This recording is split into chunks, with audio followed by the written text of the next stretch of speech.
Hello, everyone, and welcome back to the channel. My name is Adi, and today we have a team report from the Lille Regional Championships, and I am joined by Miguel or Pearl. How are you doing? I'm fine, thank you. Been having a nice day. Was watching the Toronto regional stream before we started recording. Like really looking forward to see what people cook this weekend. The same way I was when I was looking forward to seeing what people were cooking for the previous weekend. Like this stretch has been really hyped for Pokemon action. Actually, like been really enjoying it. Absolutely. I thought that Regulation E was going to be kind of more of the same, very, very similar to Reg D, but it's been totally different. The addition of Ogerpon has just changed everything, and the tutor moves too. So I've been having a great time watching Toronto, watching your run at Lille, and everyone, all the fantastic action at Lille last weekend. But I guess first off, so you just told me this is your first regional, and you got top eight at your first ever regional. So tell me a little bit about yourself, your background, and how you got into VGC. Seems like this is something that happened. Yeah. Okay. So my name is my online tag is Pearl. My name is Miguel, and I've actually been playing Pokemon for a very long time. I'm primarily a singles player though. Started in like before 2010 actually in a small Portuguese community. But if I go that way that far back, like we'll spend 1 hour talking about my background. So I'll just skip to the important parts. I think my real breakthrough, so to speak, in online communities, namely Smogon.com, which like most people who are relatively into the scene should know about it to some extent, especially because we've had some very good Smogon players breaking through VGC before, like Michael Kelch last year. And I got to play in Smogon Premier League 6. On Smogon, I'm primarily a lower tier player, and I won a Smogon Grand Slam there, as well as a Smogon Premier League, where I got carried by Lavos, that one guy from the unfortunate doesn't begin to describe Copy Pasta. He was a really good player, but unfortunately had a pretty shady background, so to speak. But yeah, that is pretty much it for my online ventures. I was the underused tier leader for quite a while during Sun and Moon, and then during Sword and Shield, I took a big break from mods in general. Like I wasn't really feeling myself, got really burned out from grinding Smogon stuff back in Gen 7, so I just set back for a little and decided to focus on other stuff. And then when Scarlet Violet came around, I decided to give the games a try casually, and I fell in love with the game all over again. Like the games are a mess, cannot possibly deny that. Unfortunately, lots of quality related issues, but I loved everything else about the games. And then I started playing Battle Stadium singles for fun on cartridge with Japanese rentals. And after that, I started grinding BSS with my own stuff, like for a while before I got into VGC. I started grinding VGC like at the very beginning of the gen, but for like most of Regulation A and B, I was really casual about VGC. Like I played some ladder matches, but the bulk of my grind was in BSS. And then in Regulation C, I went to some locals here in Portugal. In my first local, I went 2-2, and one of my losses was to Edu, 2022 world champion, where he completely rocked me with Mouse Ape, Justified Arcanine. And then I missed top cut at that local because the guy I played in round one, like he saw a buy, like he saw his name next to a buy in round two after playing me, and he thought the buy meant that he was supposed to leave, like that there were no more games left for him to play. And that completely killed my resistance in that local. And then I went to another one in Lisbon, like 3 hours by train, and I got completely rocked that one. Like 0-3, I brought them some Tinglu Artworm stuff that I was cooking with my main prep partner, and it didn't work out. Like I lost to a Spanish juniors player who came to Portugal to grind us pretty much, like to farm CP. I think she was top 16 in Europe for juniors category back then, but I'm blanking on her name unfortunately. But like she is a grand part of the reason why I'm here now. So sorry and thank you. And then I lost two Portuguese players. One of them, Pedro Lima. He's actually really active in American tournaments too because he has an American girlfriend and like he goes there to play to play regionals sometimes. Like saw he got matched up with a friend of mine at one regional, and I thought it was really funny because I played him in that local, and he gave me like a massive pep talk on why he liked BGC so much and why he thought it was worth pursuing. And like that day, it was awful results wise, but it lit a fire in me. Like that's where I started really grinding BGC seriously. And then in Regulation D, I played so many ladder games that I had to reset my win rate so people wouldn't make fun of of the amount of games I had played. And the worst part is that I was a side spam user. Like I spammed the hell out of side spam in Regulation D ladder. I would open team sheet pretty much every time I was asked. Like that's at least there's at least that saving grace. But I was like the guy you didn't really want to run into when you were prepping for a tournament because I was completely useless practice. But playing side spam actually, I think it actually gave me some fundamentals on the game because like you're playing that somewhat linear playstyle, but you also have to be like in the head of the people piloting more standard teams, like so you can figure out how to best make use of your 4 turns of trick room and so on. So I actually think it helped me improve a lot. And then at the end of Regulation D, I started testing other stuff, like went to started piloting torn offense stuff, like still not really quite balanced, but still like a very fast pace, like somewhat a linear game plan, very little switches involved, very little, like most of your board planning is in team review basically. And around this time, I got not really bullied, but I got convinced to go to a Barcelona special event. But something very unfortunate happened. I booked everything, like my flight there, my hotel, like my hotel booking, and then I missed the signups. So that was supposed to be my first event, and because of that, like I only managed to go there as a spectator. So like just being there as a spectator, it was so lovely. Like I really liked the whole atmosphere, the competition, being there. Like just being there was so good that I thought to myself, well, I'm mad I didn't get to play, especially because then on Sunday I tried to sign up for the MSS, but I arrived at the venue like 2 minutes late and they didn't accept my sign up, even though I already had everything filled out, like team sheets and stuff. So I got double blocked that weekend, but it was still so cool that like I kept at it grind wise. And once Regulation E started, like I was still on my side spam stuff, but I thought it was considerably worse, like the structure I was using at least. And I wanted to find something new. Like I wasn't really thinking about the regional at this time because that happened like slightly later than I actually don't remember the timeline like 100% correct anymore, but I wasn't really thinking about the regional when I made the decision to start using other things. But what led me to the structure that I ended up bringing in Lille was that I started playing Dondozo again for fun. Like when I first got into BGC for real back in regulations A and B, I was a big Dondozo user. Like I would play, for example, that one Shoppa team with Palma. That was a lot of fun. Another thing that I forgot to mention actually before I go back to my train of thought is that at the end of Regulation D, the team I was using the most that I was going to bring to Barcelona if I could make the sign up, it was a torn offense with Basque Legion, which was adapted from a team by a Korean player called Blue VGC that I enjoyed a lot and that I thought would have probably done well if I gotten to play with it. So I was a little bit sad that I couldn't do it justice. But because of Regulation E starting, everything started, not everything, like Rillaboom and Ogre Pawn with Gracias Glide made it really hard to use Basque Legion in that style of team now. I think it's a mod that can still work with for a year after. It would require like a completely different setup from what I had. But basically, at the start of Regulation E, like after both of my plans went down the drain, I decided to revisit Dozo because of the Terra Dragon becoming a more valid option for defense compared to Regulation C and D. So the first iteration of the team that I started playing with, it actually had Iron Moth, which was a Regulation B staple on Dozo teams.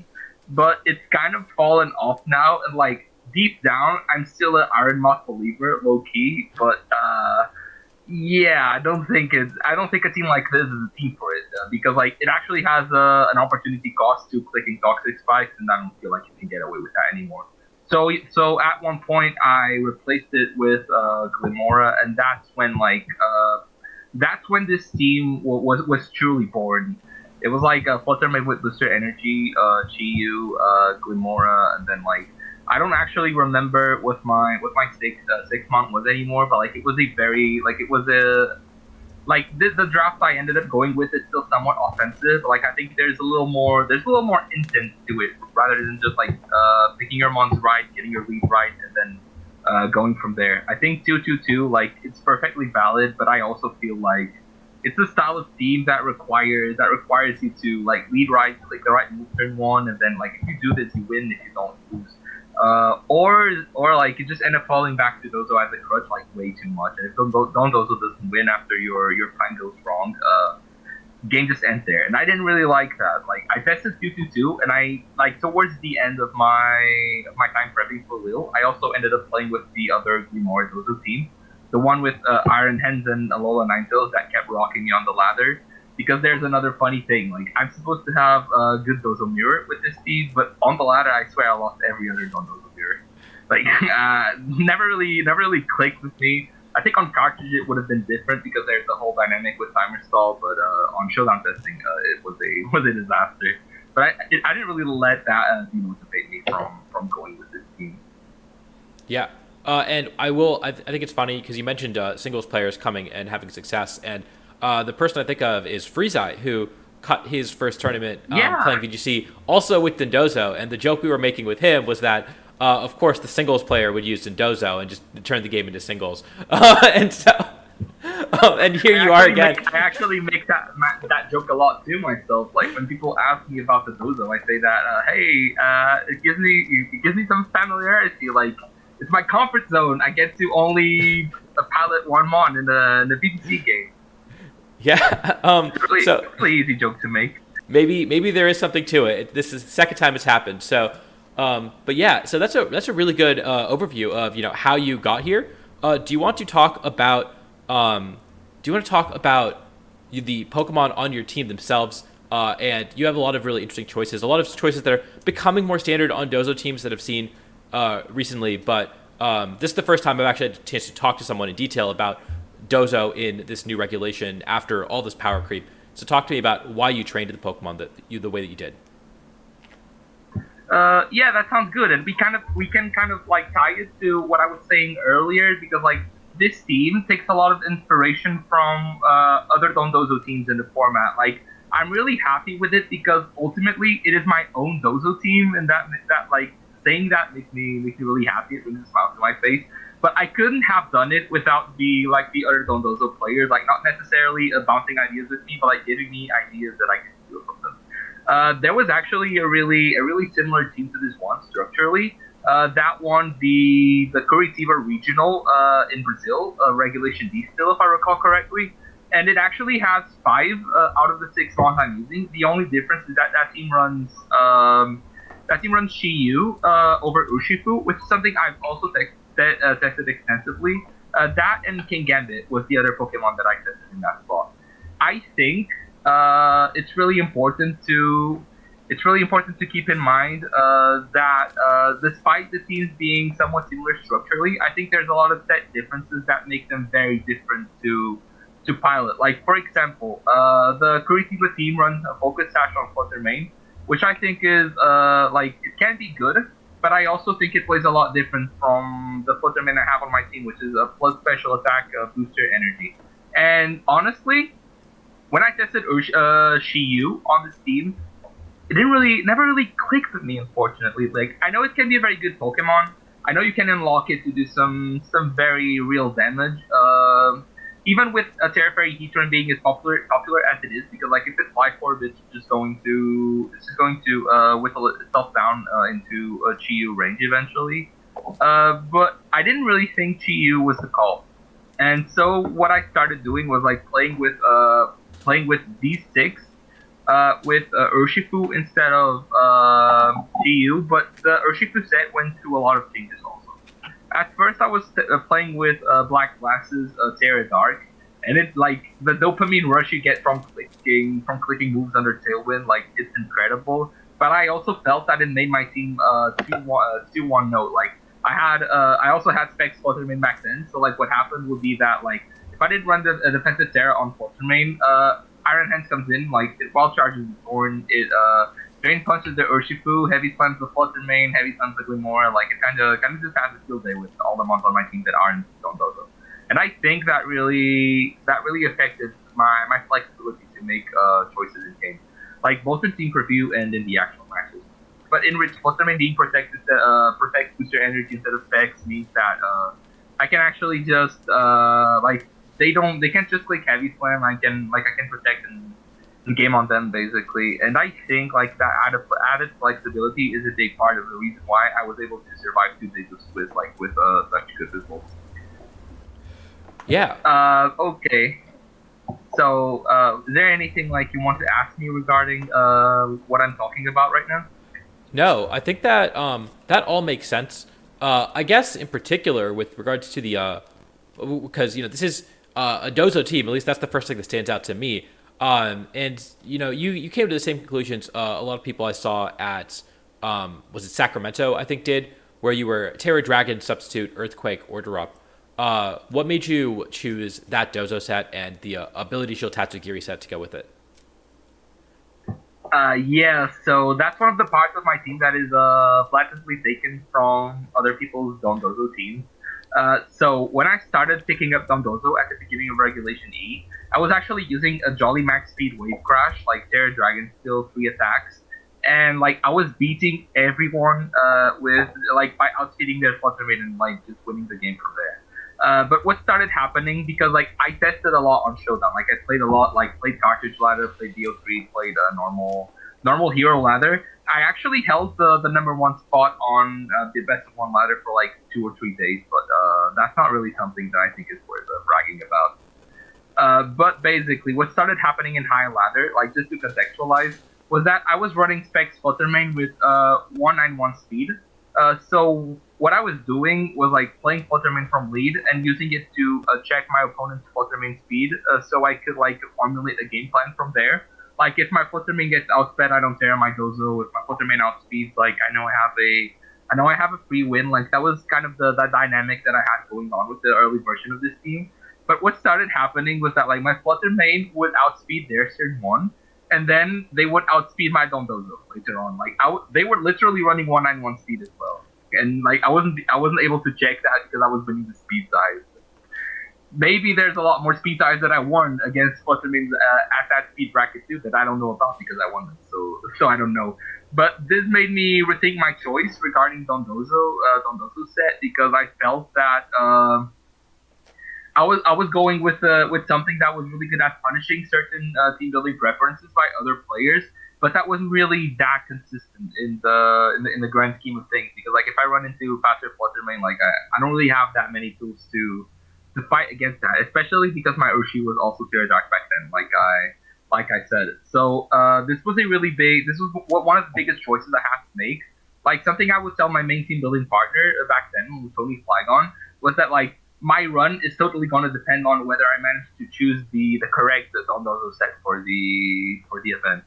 And honestly, I think we kind of managed to do that, but it's a little bit of a slippery slope, because like I think Wave Crash 3 attacks would have won me some sets, but at the same time, Substitute also won me some. Like if I ended up going with 3 attacks, I would have pretty much just like traded some wins for losses and the other way around. Like I don't, and to this day, I still don't really think there's a correct choice regarding the Dondozo set. I think it's very circumstance dependent. Like maybe for the next regional, Wave Crash ends up being better again, but I don't regret my substitute choice.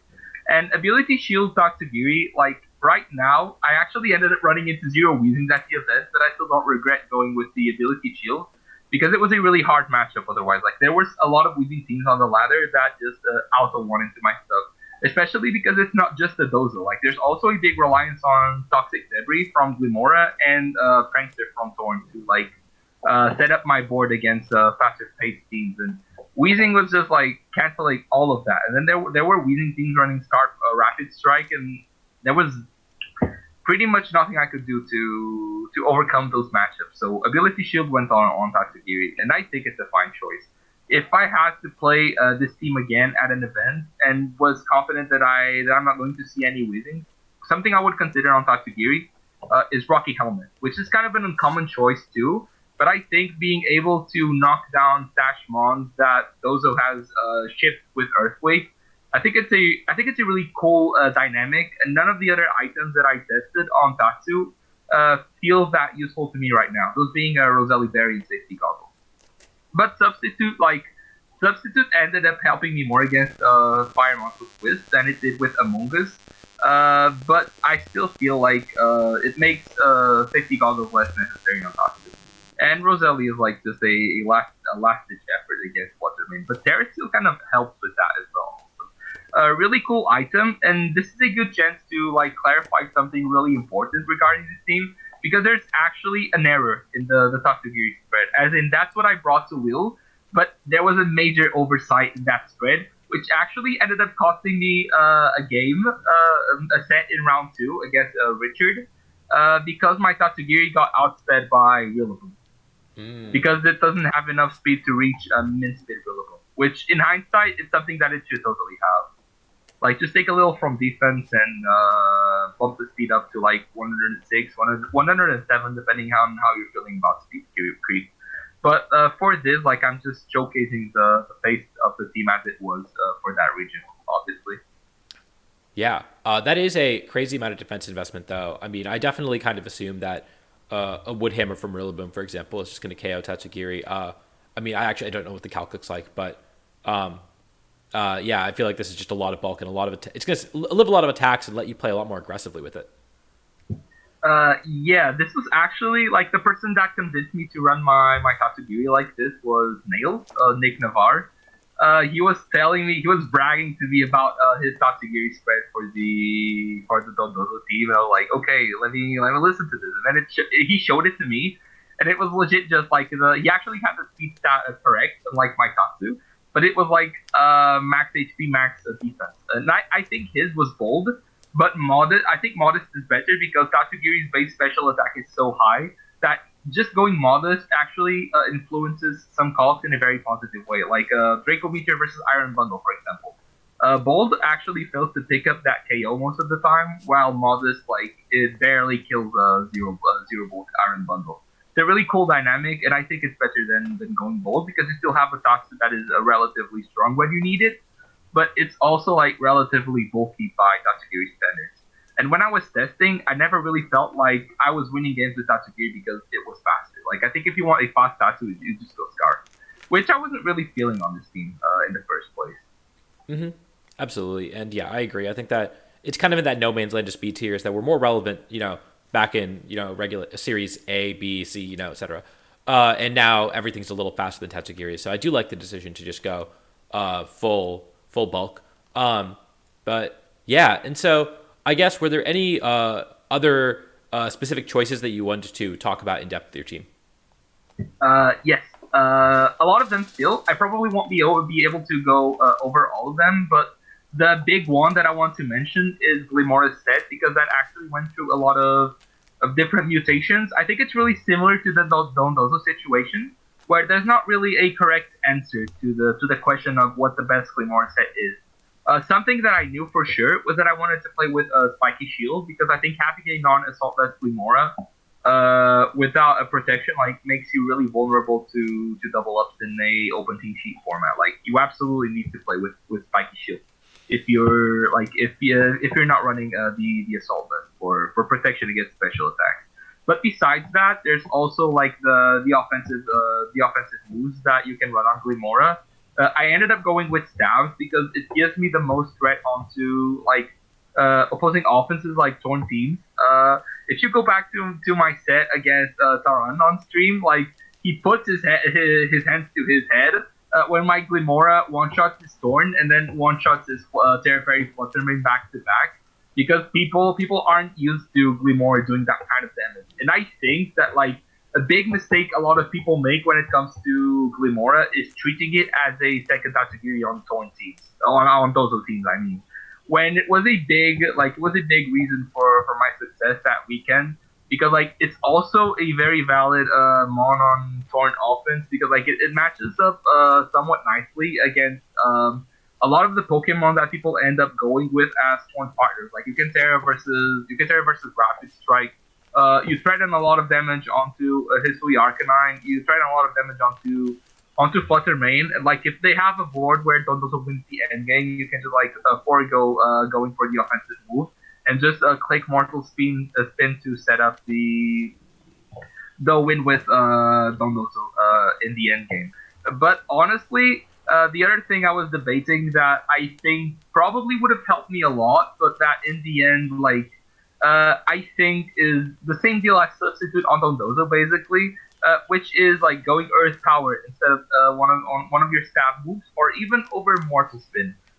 Lille was a meta game where there were a lot of Heatran players. People are all over the Heatran board right now. And even though I can pressure it with a Glimmora Urshifu lead, like just threaten both CC and Sludge Bomb against Terra Fairy and Terra Grass. Going with Earth Power gives me a bit more flexibility against the Heatran users and puts them in a much tougher position in like my ideal game plan. Like it makes it easier to open like Torn Glimmora or Glimmora Fluttermane against those kind of balances. But what I ended up doing to make up for the lack of Earth Power was opening Glimmora Urshi into those balances. And like if they have an opener that can threaten me, like for example Scarflando, Fluttermane, I can just like choose to use my Terra defensively and continue threatening them with a lot of damage. It's a really cool dynamic, honestly. And like the other thing that I wanted to talk about that I think is big for this team's functioning is the whole dynamic involving Thorn. Because like you said earlier, this is a Dondozo team. Like I don't disagree with that. Like there's a Dondozo, there's a Tatsugiri. But I also think that it can work perfectly fine as a Thorn offense. Even though like it doesn't really have some of the conventional mons you see on those teams right now, like the Hisui Arcanine, the Rapid Strike Urshifu, like it's like you can still have good games with Thorn Glimmora, Urshi Fluttermane, like in any order. You can open Thorn Glimmora, or you can open like Thorn Urshi or Fluttermane, or even Glimmora Urshi, and then Thorn and Fluttermane in the back. Like I think those are all very valid ways of playing this team, and it is something that I like about this team more than the other common Dondozo teams in this metagame. Because I think, for example, the stuff with Alolan and Ninetales, I think it goes a little bit too hard on the Dondozo basket. Like you set up the board for Dozo, and then like Dozo either wins or it doesn't against its given matchup. Whereas this team, like if Dondozo doesn't win, I still have like 4 other very good Pokemon that I can formulate a solid game plan with. For example, in day 2, I ran into Alex Gomez, and he was playing with Haze on Chien-Pao. And when I saw the team sheet, I was like, damn, I'm kind of screwed, no? But then I realized that my other 4 mons actually had really good matchup against his team. And because I have a Dondozo in the Tatsugiri, he has to respect the possibility of me bringing those. And so he cannot really craft the game plan where he's able to simultaneously respect Dozo and Tatsu while also being like fully equipped to handle the rest of my team properly. And I think this is a really cool dynamic about this team because it's a Dozo team, obviously, and it can function as one, but it can also function as a Thorn offense. And I think Glimmora is a really big reason behind that because it's the perfect Dozo support mon, but it's also such a threat like under Tailwind, like 130 base special attack, a very strong stab moves into the metagame, possibility of fitting Earth Power for coverage, which makes its matchup versus Heatran, King Gambit, Goldengo, and so on better. On this team, I tried to end it with other stuff, but like I think Glimmora is a perfectly valid mon even outside of Dondozo team. And I'm really looking forward to seeing people explore that possibility. I think we could see a lot more cool Glimmora teams that we're not really seeing it right now because of that whole stigma of treating Glimmora as a second Tatsugiri when it's not really that. Yeah, absolutely. I mean, it's got fantastic typing. Just poison coverage right now is so good, and no, I can definitely see its utility as an attacker, especially when the toxic debris also helps support Dondozo so well. And yeah, I guess on that note, you were talking about how you got a couple different ways to play the team. Tell me more about how you actually pilot this team. And in particular, I know you mentioned before we started recording that you would notice a lot of things in team preview when you were looking at team sheets. Talk to me about how that impacts your the way you play the game. All right. So some of the things I look out on my opponent's teams is, for example, heavy slam on Iron Hand. Not because it's particularly relevant, but because like in one of the grassroots tournaments I joined for a little practice, I teared my flutter like back when I had a specs defensive flutter main. I teared my flutter main defensively against a Iron Hand that didn't have heavy slam, and then I just got kind of paranoid about that whole thing. So like coverage that can threaten my mons, for example. So I can have a better grasp of what I need to tear defensively to win a given game. Like for example, in my I got paired into full room in both days against Bati, which who was running a really cool team, which was Indy Armor Rouge without the Torkoal. And what happens is that like I had Enamorous. He had Enamorous Furion, which completely walls my Dondozo. But it was a choice specs Enamorous, which means that he couldn't actually like go for a timer stall on me while my Dondozo is on the field against his Enamorous, for example. And what happened in those games is that once I got an advantageous position off my lead, which was Glimmora and Ushi, I could stall out the trick room with Dondozo, and then I was able to tear my Urshifu defensively in order to properly deal with the Enamours and then like just target whatever is by its side. That's an example of like what I look out for when I'm noting down like my opponent's team building choices before the set. Like if I can like if my winning path is by tearing defensively to avoid one of their key threats, dispatching my mon on the spot, or if I'm better off using my Terra offensively, which is why I ended up going with the boosted energy flutter main, because specs with the defensive Terra, I think, lacks a little bit of firepower when you actually need to use it to win the game. Yeah. And so I guess were there any other things that you would see in team preview and you're like, okay, I am forced to either bring these four Pokemon or commit to this one mode, or or commit to a certain game plan?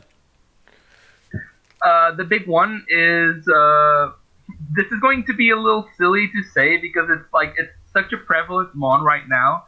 But something that I really have to watch out for when using this team is Rillaboom, which is what actually ended up losing me my set in day one against Richard, and then my set in day two against Aurelian, because like what I saw in my set against Aurelian, which is one of the sets I wanted to talk about the most, because like it was one of those was one of the two sets that weekend that made me fall in with love in the game with the game all over again. Like he had his lessons so well studied, and I really had to like muster up all of my brain power to try and figure out like a winning position for me.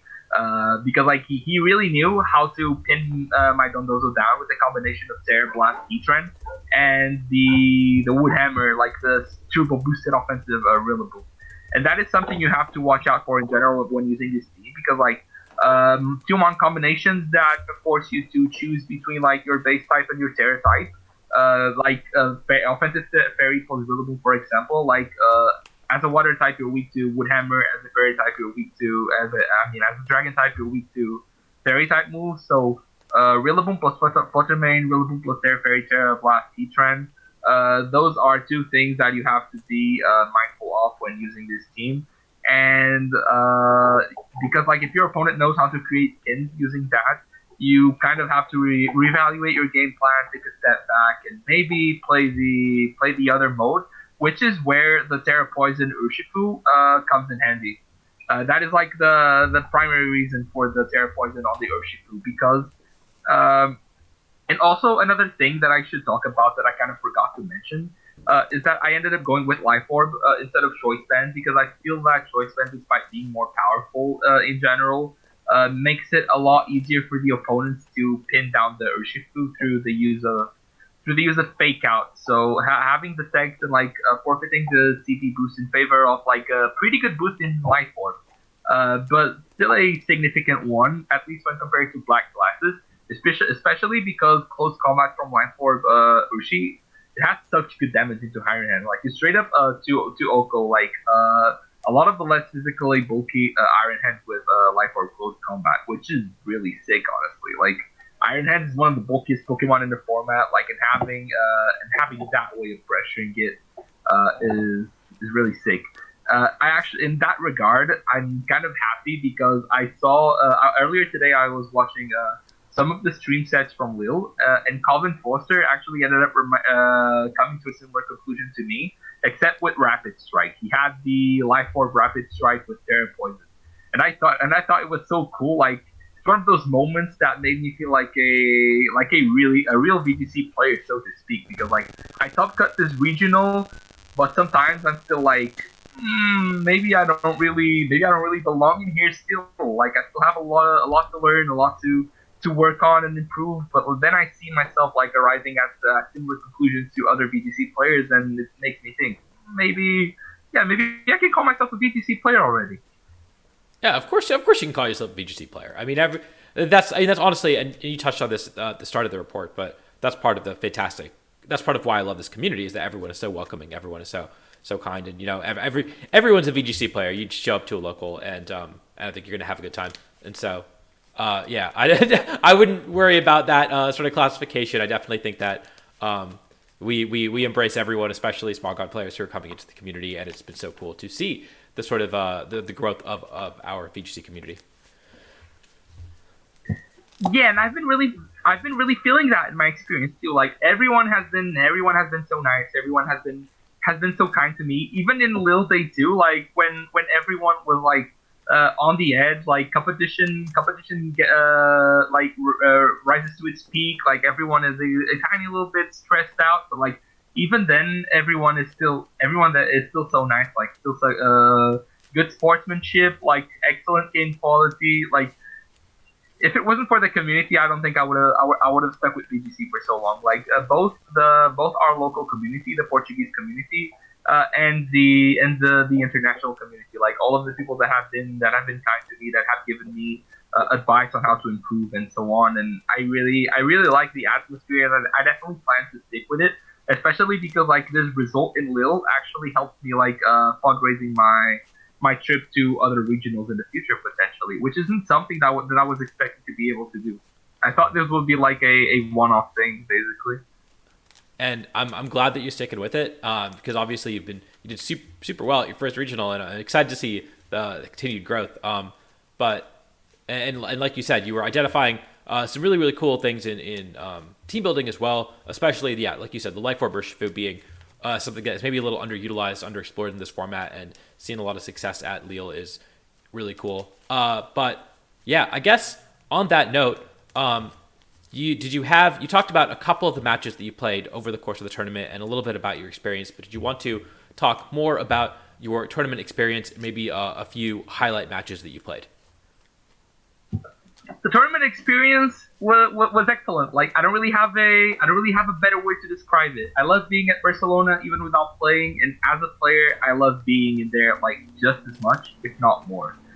And like my opponents like were all such good sportsmen, like all very nice, all very kind to me. Even like when they were a little bit stressed out, like taking a loss, especially in day 2 when everyone is on the edge of their seat, like somewhat stressed out. Even then, like people were awesome to me. Like I love being there. Even like the whole situation in France at the time, like unfortunately a lot of players like canceled their trip or were a little bit reluctant to go because there were some less unfortunate circumstances going on, but I'm glad I stuck with it. Like, I absolutely respect the decision people made not to go, but I'm very glad I did. And I think I would have been able to say this even if I didn't top cut. Like, maybe I was expecting, like, at best, a 6-3. Like, first regional, my expectations weren't particularly high. Like, I know that I can do well, but I'm also in a phase where I'm like, I still need to grind more, still need to drill more fundamentals into my head. Like, I wasn't really expecting to walk into my first event and like immediately do as well as I did. And I'm also trying my best not to let that get into my head, basically. Like, not in the sense that it would cause me to grow arrogant, because like I've had results on Smogon before, and I don't think that really happened on Smogon. Like, I think Pokemon is a game like where you constantly have to adapt, and like if you sit there and like keep bragging about accomplishments from 2016, 2016, and so on and so on and so forth, you're going to stagnate as a player. And like I'm really conscious of that. Like I don't want that to happen to me. Like if I go to future regionals and don't do as well, like who cares? Like I just want to, like as long as I go there and I get to enjoy my experience, have some fun with my friends, with my fellow Pokemon players, that's already fine by me. Although I'll try to get similar or even better results, obviously. But yeah, as far as Lille goes, though, two rounds I want to touch on. Like, if we had more time, I would get a little bit more in depth about this, but I won't do it because of time sensitive matters. Where my round 8 matches against Christoph Willens, sorry if I'm mispronouncing that, who's a Belgian player, who I actually think ended up dropping out in day 2, which is really unfortunate because I really like their team. I think they straight up no show in day 2, especially because like our matches, like we were both at 6-1, like those were our win and ins basically.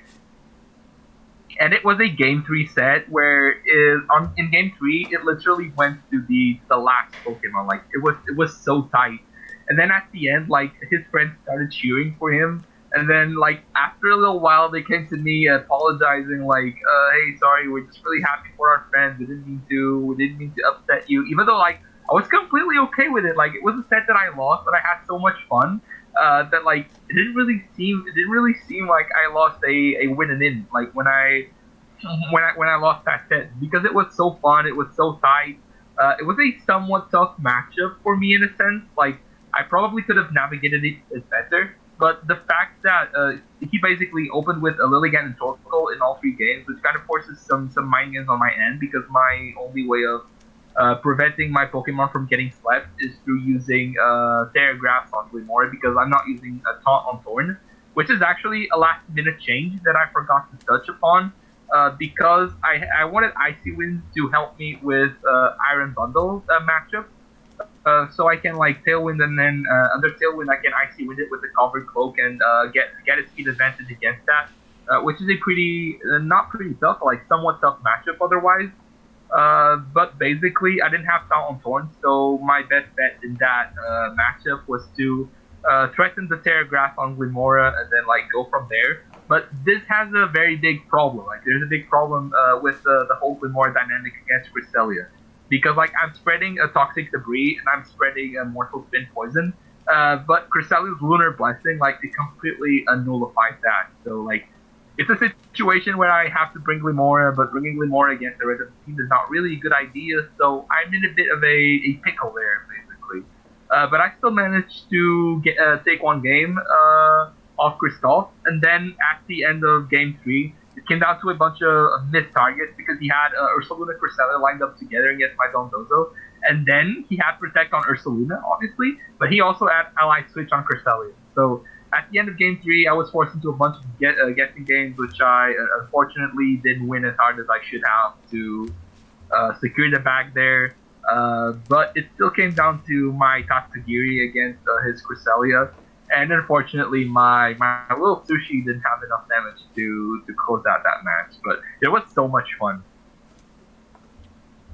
And then in round nine, after that really tight loss, I played against Willem. Actually, like it's a bit weird because uh, I think the Victory Road page had his name wrong the last time I checked, but I think it's fixed now. But we sat down at the table, and I was setting up the Union Room circle, and he looked at me with a straight face. Hey, can you tell me one thing? I'm like, yeah, what's up? And he asked me, are you by any chance playing Dragon Dondozo? That looked at him like with the most straight face I could muster up. Yeah, I am. And he immediately said, okay, yeah, I don't have a matchup against that. So game one started and he opened like among his iron hands, and I opened up with Glimmora and Single Strike. I protected the Urshifu and clicked Sludge Bomb on the Among Us slot, because what this accomplishes is that like he doesn't want to fake out my Glimmora with Among Us as a lead, because it means like something in the back, like the Ogre Pawn potentially has to take poison, which is not a very good situation for him. So I protected the Ushi and I clicked Sludge Bomb on Among Us, because what this does is it makes it so that Among Us is down to like 60%, which means that I can now tap it with a Wicked Wolf on Urshifu without proccing the Citrus Berry. But here's what he did. He switched the Among Us to Ogre Pawn, clicked Fake Out on my Urshi, which I protected from, and then I clicked Sludge Bomb on the Among Us, which caught the Ogre Pawn, and then the Ogre Pawn got one shot by Glimmora, and he started signing the split, like, immediately. He was like, yeah, I cannot play this. So he signed the split, forfeited a game, and like, yeah, I did too a little. That was like the most anticlimactic finish to day one that I could have possibly asked for. I think that yeah. I think that what Liam was saying was that he had a I think he misclicked or something to lose the previous round, so he might have been a little tilted already to miss day two off that, and then facing an awful matchup. It sounds like, but yeah, it was something silly that cost him an earlier round, but. Yeah, so I mean that is a little bit of an anticlimactic way, but it does kind of show you like, hey, one, you should probably respect Dozo if you're not playing Dozo. You have to. It is if you don't disrespect it in team building, you're probably in a rough spot. But also, that is one of the nice things about playing Dozo is that some number of rounds your opponent just is not going to have a matchup based on the decisions that you make with your team building. Yeah, I agree with that 100%. Like, but at the same time, like I think people have to respect Dondozo in the current socioeconomic state of the metagame. Basically, like Dondozo is very valid right now, and you're kind of forced to make some concessions. Like even if it's like throwing clear smalls onto Among Us and praying that like you have something else that can break substitutes, for example. I think, but the cool thing about the Regulation E metagame, like Series 1 and 2, back when Dondozo was like at its best, so to speak, is that I think like it's a lot easier to fit a natural Dondozo counterplay onto teams without like making large concessions like running eggs, for example. Like there was the whole pin situation that I was referring to earlier. Like of course Dondozo can run other Terra types, but for the most part I would say that Dragon is by far the best one. But even if it's not Dragon, like our creep is a lot higher now and even create a lot of very good pins against Dozo with Pokemon that can be fit onto like the most normal teams imaginable, like a Rillaboom Fluttermane, for example, in the case of this specific team. Mm-hmm. Yeah, I think I remember my friend Alex Underhill was playing one of the Weezing teams, and he queued into his Winnin at Sacramento. He queued into an Ability Shield Tatsugiri with I think a very similar Dozo set to yours. And he won. And he was like, yeah, I just like Rillaboom Fluttermane was what responded the best to this Dozo team, not actually Weezing, which I thought was really interesting. But yeah, I mean, you've obviously got counterplay, right? You've got the Tornadus, you've got the Glimmora that are both really good into it. But it does sometimes feel like you're playing a game of whack-a-mole when you're prepping against Dozo. We're like, okay, this is the common set, this is what I'm going to use to beat it, and then they change to a totally different set that absolutely bodies Rillaboom Fluttermane, maybe Terra Fire or something. And now you've got a whole new problem on your hands. Yeah, I can see that angle, but at the same time, like for example, in the case of Terrifier, I think any Terra type on Dondozo that doesn't resist water like puts you in a really awkward position against a Rapid Strike, especially if it's like one of those water weak options.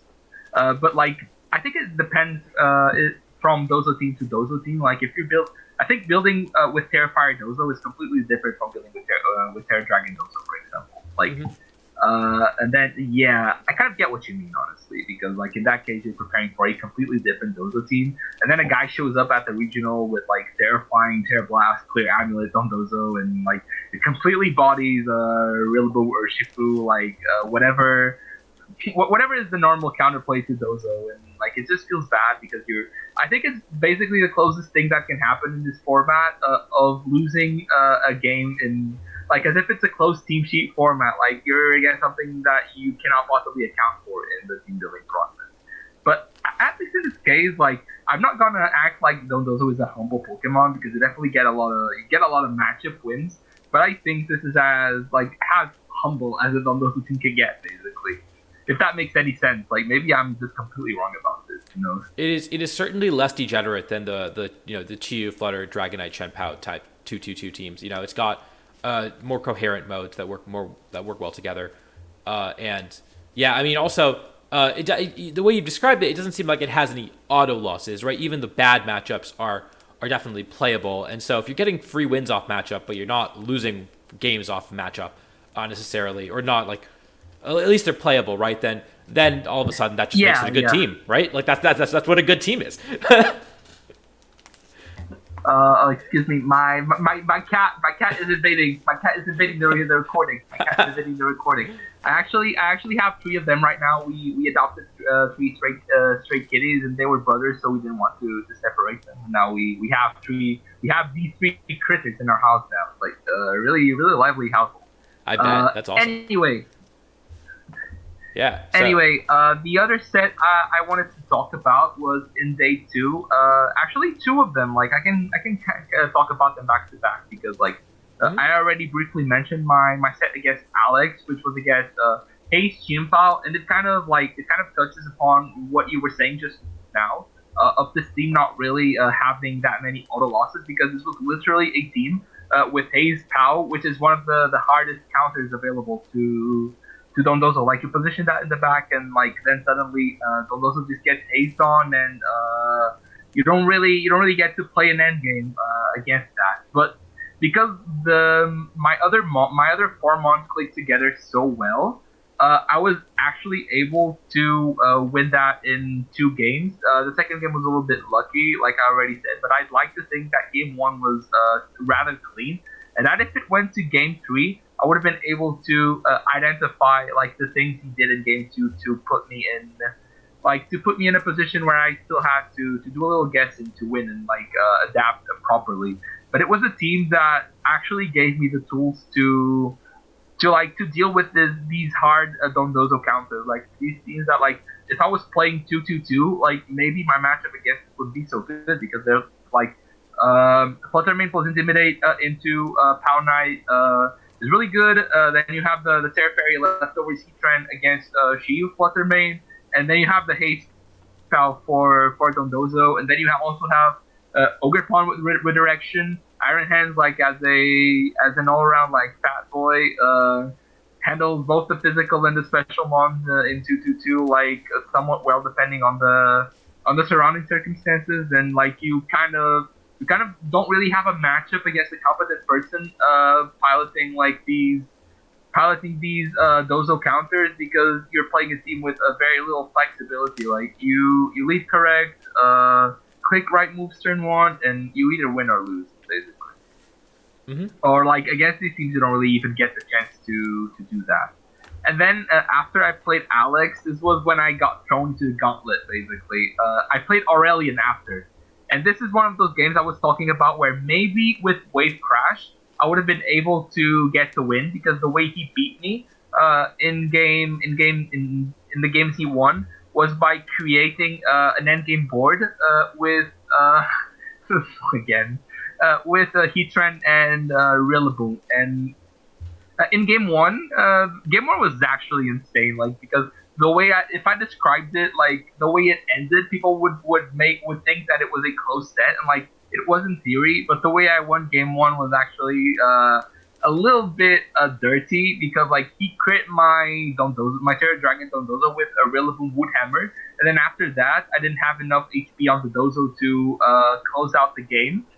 But after that, like I decided to play for my outs, click Muddy Water a bunch, dodged a bunch of attacks, then my Torn 1v1 did his Terra Fairy Heatran at the end. Like he was missing flash cannons with the accuracy drop from Muddy Water, and I was hitting Fleet Storm. And like and like he was so nervous too. Like I don't wanna really make any deeper comments on this because like I totally get it. Like I was also very nervous, and like you can probably notice it from my set on stream against Taran. But like that must have been that must have been really bad because like something funny that I noticed it is like when I'm playing online, like when I was playing Smoke and stuff, I would never really apologize for luck or instances of luck. But like physically, like in person, I was pretty much apologizing for everything. It's like I was looking at the faces of my opponents, like even though I was like playing for my outs and like or just getting bailed, like it felt bad watching their game plan like crumble because of stuff they cannot control, and I couldn't just help but be like, "Hey, I'm sorry about that, man." And this actually happened in this set.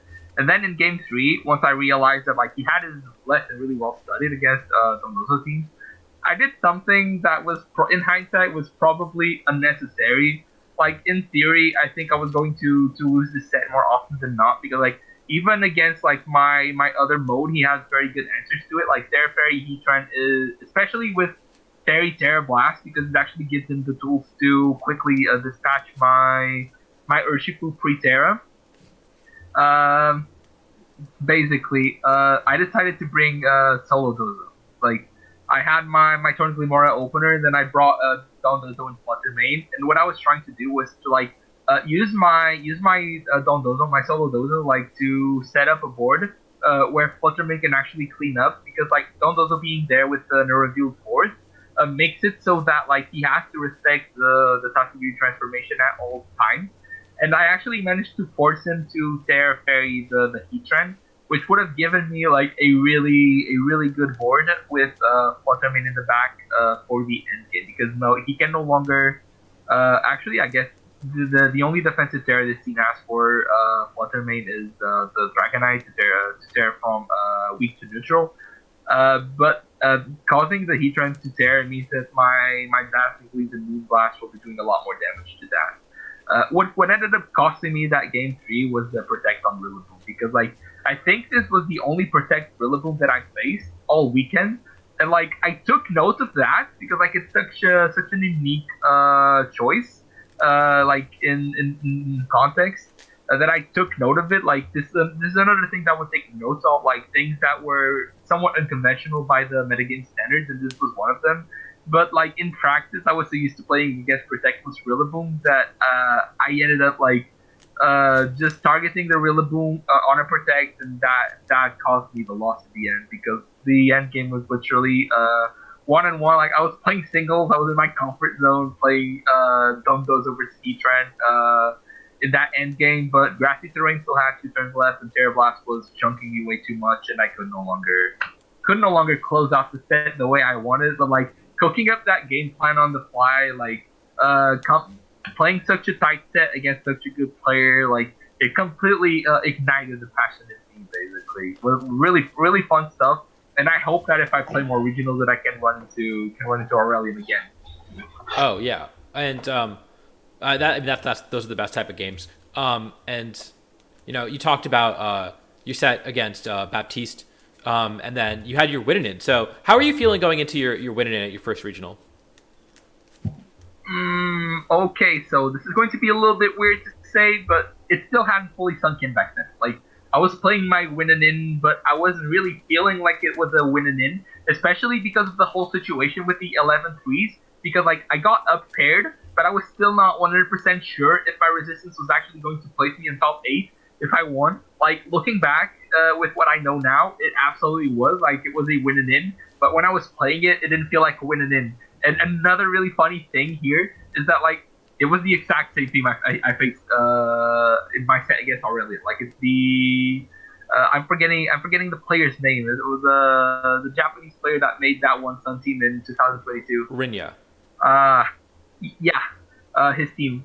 But people were running these sticks with a lot of different variations, and this one actually has a much worse matchup against my team than Aurelian's did because there's no longer Terra Blast on the Heatran, and that completely changes the dynamics of the pin with Heatran and Level 1. He can no longer go for that pin. He has to do it with Qianfao instead, with like ice coverage and grass cover, ice and grass with Robo and Qianfao. But that's a lot less efficient, especially because with grassy terrain going up, it also gives me a lot of recovery against his mons. They're both physical, which is Dondozo's strongest side, both wise. So it was like it was a much easier matchup for me, but I still lost game one because here's what I did.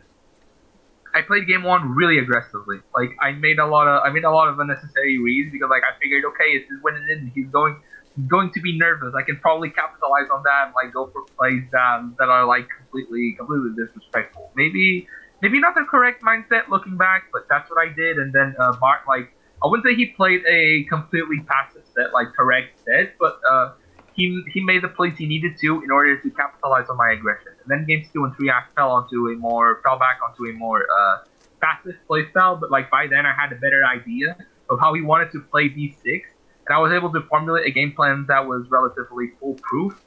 Outside of luck, obviously, like there's always that factor when playing Dozo because like you can have your board all set up like Tailwind up, poison, every one poison, but like you can still lose to a straight crit from pretty much everything because all the mons are so strong.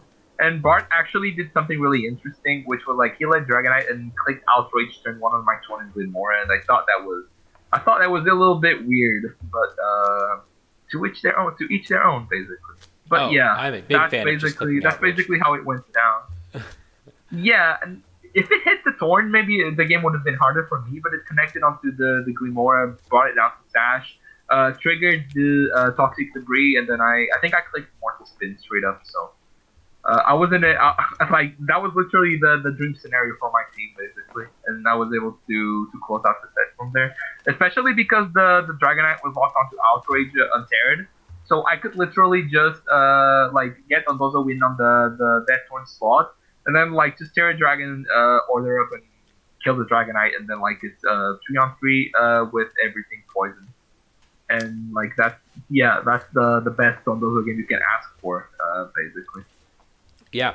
And so I guess with that, you top cut your first regional. I guess you probably had a few minutes of waiting really intensely, trying to wait for the standings, seeing if you bubbled in. But of course you did. Yeah. And I was actually the highest resistance, 11-3. Okay. Oh yeah. So you were I mean, you were pretty safely in. It looks like there were what 6 11-3s that made it into top cut, 5 11-3s. And so, yeah. So I guess maybe not as nervous as you had to have been, or you could have been.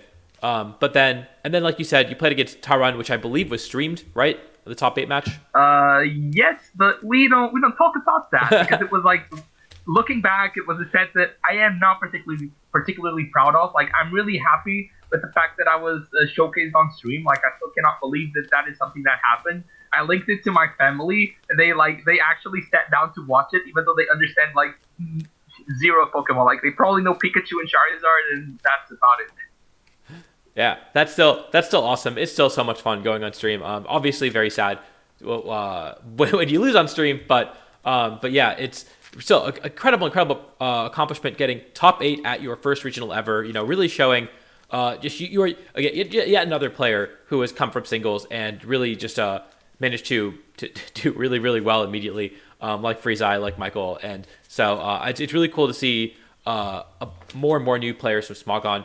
I guess, is there anything that you would tell a Smogon player looking at VGC, maybe watching this report, they recognize your name? What would you tell them about VGC? First of all, VGC is a lot of fun. Like, I plan on sticking with it 100%, and it's not just like the format that's fun, but also the people, the players, like the whole the whole like live events, like the whole dynamic behind it is completely different from anything Smogon's ever provided me. Like I'm really thankful for Smogon for having given me like an outlet to grow as a player. But I was kind of, like coming into this generation, like not even expecting to get into competitive. I wanted something different. Like I wanted to conquer different territory basically. And then I started with Battle City singles, and then like migrated to VGC after. And something that I believe when it comes to Pokemon, and this is something I've told to some people like after the event also, is that I think Pokemon skill like is somewhat of a universal factor. Like the format's different, the players are different. The players are very good. Like watching Sanvi win on stream, like it completely opened my eyes to how vast like the skill ceiling in this format is. Like the top VGC, the top doubles players in general, they're insane, and I'm nowhere near that. Despite like being on the same list as him, like like I'm proud of it, but I still have a very long way to go. But that's my whole philosophy regarding Mons, that like there's a lot of adaptation required. I think like adapting is a key skill a Pokemon player should have anyway. Um, like once you get used to that, like it's Pokemon. Like and since it's Pokemon, a lot of the skills will transfer over.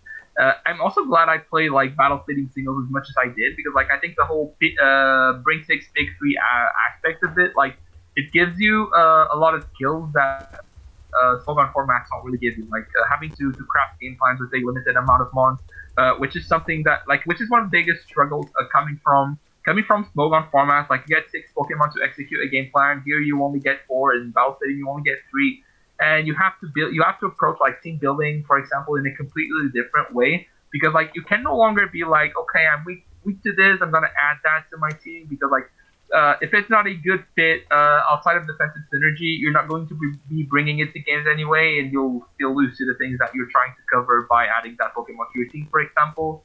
But that's basically like the one big piece of advice that I would give to singles players like looking to make the crossover to BGC. Yeah, that's awesome advice. And yeah, well, if you are interested in trying out VGC or just trying out this Dondozo team, of course, the rental code is on screen right now. The paste will be in the description down below. And so I definitely recommend you try it out as the newest edition of the enduring Dondozo saga that we've been dealing with for the last year. and and so I guess yeah. On that note, did you have any final words or shoutouts that you wanted to give? Okay, so this was actually something that I had prepared in case I won on stream, which as we all know, I didn't win on stream. But like if I actually shout out everyone that I want to, I would be sitting here like for as long as the duration of the rest of the video. But the biggest shout outs go to my good friend Tony Flygon for like convincing me to stick with both BGC and his team in specific. Like he saw me winning so much on ladder, and he was like, "Nah, Pearl, you're not just dunking on ladder news. Like this is a legit team. BGC ladder is legit. There's a lot of good players laddering. Like I knew this, but in the back of my head, I had some doubts regarding the team, like at many points, and he was the one that convinced me to stick with it, and that helped me like fine tuning it to better deal with the whole variance that comes with a best of three as opposed to best of one that I was used to playing from ladder. The other big shout out that I want to give is to a lesser known PGC player, also Portuguese, João Santos. I think his Twitter is a Project Hawk, who's my travel partner for VGC events. We went together to Barcelona. We went together to Lille as well, and he actually day 2'd as well with a really cool Milotic team. Milotic Roaring Moon. Like we were both so happy to have his day 2. And like even though his day 2 wasn't as good as mine, like I'm still really proud of him, because like he's gone to a bunch of regionals before, and this was his first day 2 after a bunch of 6-3s and 5-3s, and he did it with a really cool team too. And I think like if he sticks with BGC more seriously as well, I think he'll be able to cause some damage in the scene as well. And the last but not least, goes to a member of the Battle Stadium Singles the community. His username is Derpy Spucks, and he was the guy that helped me getting the Torn and the Urshifu one cartridge, because like I already had some coins in my valid copy that I could have used for this, but like I wanted to get one in a friend vault because like I'm an aesthetics freak basically. And then I have Pokemon Shield, and Torn is an Dynamax Adventures exclusive from the other games. So I had him like he helped me setting up the Dynamax Adventures so I could get the Torn I wanted to bring for this. And besides that, people from the Smogon community that I've known for a while that have supported me in this and all of my past endeavors. Shout outs to Kong Chat. Shout outs to Nails for putting up with a lot of my ramblings and trying to integrate me in the VGC community, like his friend circle and stuff. Like and for all the good advice he's given me during all this time. If I if I won on stream, I mean I wouldn't have advertised his coaching because I'm pretty sure I would have gotten me banned from being broadcast ever again. But I would have given him a massive shout out because like he deserves it. Like he's helped me a lot and he's been a big driving force behind my success. Also, shout out to the other Slogan people, to Kong Chat. Shout outs to the people from the AMQ community, which I'm not going to say what it is here. Like, if you know, you know. If you don't, you don't. Like, you don't need to know it anyway. Like, trust me on this one. And to my family for being very supportive of me. Like, when I told them that I was traveling to play Pokemon, they didn't really. I mean, they encouraged me to go because they wanted me to have fun. But I don't think they would have ever expected me to actually come out of it with something. And now that I'm free. I think I'll be able to travel to more events, which is an awesome feeling. Like more so than the immediate result. And I think that wraps it up. And also shout out to you, obviously, for giving me the chance to be featured on your channel.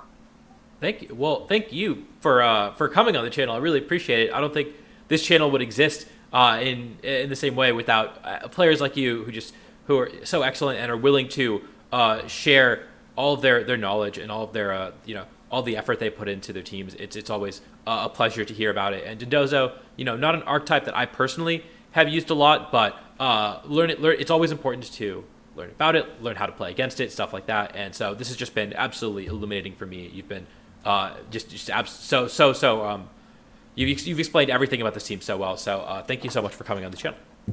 Oh, I actually have another quick word of advice, if you don't mind. Yeah, go for it. Now that I have a platform to speak up on stuff like this, I think people on Twitter should try to be like a little less hateful of both Dondozo teams and Side Spam. Not because it's the stuff I've played the most in this format, but because I think it's an awesome way of getting into the format as a new player. Because like playing with teams that have linear game plans gives you like a very good, very solid grasp of like. Not just the archetype in itself, but also what other people with more normal teams want to do to better deal with your game plan. And then from there, I think that like if you're critical like about your losses, about your thinking during Pokemon games, that you can reverse engineer like a lot of what goes on in people's heads when they're playing against you, and you can use that to make the jump to more standard teams after. And I say this because like. I totally get like losing to close team sheet into the Arm Rouge with some random U-turn Pokemon, like chaining it into Inity with +2/+2/+2. Like I kind of like that also, but like when a lot of newer players like see these negative tweets about like both Side Spam and Dondozo, like they'll just tend to like parrot it without really thinking about what the person who's hating on these teams is referring to. But like maybe they're depriving themselves of a good chance to become better at the format. Like that's how I see it, at least, and I think it's important to say this also. Yeah, it's funny you mentioned that. I don't want to drag this report on too much longer, but yeah, I remember the Twitter discourse from yesterday was actually was Justin Knox talking about how he thinks that Side Spam is just the best team to give to a beginner, both to learn how to play and to learn about other teams. And so it's funny you bring that up. I agree. That was just a Twitter discourse, but yeah. That I absolutely agree. Side Spam and Dozo maybe a little different. I feel like it feels or at least in the past in the early formats, it felt very different from playing VGC. The way that you've built it, the way that you're playing it, it feels a lot more like traditional doubles. And so I definitely would recommend that you try this team out. And this definitely seems like a team that is great for teaching the fundamentals of VGC as well. But Thank you. yeah, on that note, I want to say thank you all for watching and congratulations once again for your incredible top 8 performance. But yeah, those are all the questions that I have. So thank you all for watching. And until next time, I will see you all later.